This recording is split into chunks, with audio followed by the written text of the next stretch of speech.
কালি ৰাতি সপোনত জুবিন দা আহিছিল। জুবিন দাক দেখিছা? বিদ্যা মোৰ লগত ঢেৰ সময় কথা পাতিছে, মানুহৰ কথা পাতিছে, মোক খবৰো লৈছে, গছৰ কথা পাতিছে, গান গাই শুনাইছে। তাৰপিছত জুবিন দাই মোক সুধিছে,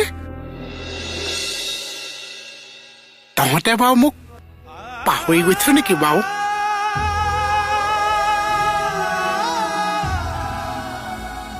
মই কৈছো আমি আপোনাক নাপাহৰিছো দাদা।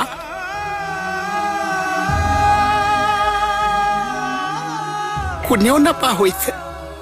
তাৰপিছতে জুবিন দা যাবলৈ ওলাইছে। মই জুবিন দাৰ হাতখনত থাপ মাৰি ধৰিছো। মই কৈছো দাদা আপুনি নাযাব, আপুনি নাযাব দাদা। জুবিন দাই ধুনীয়াকে হাঁহি এটা মাৰি কৈছে,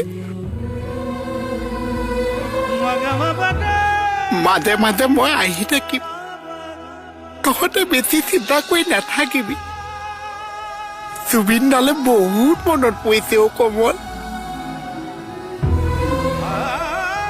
বহুত মনত পৰিছে।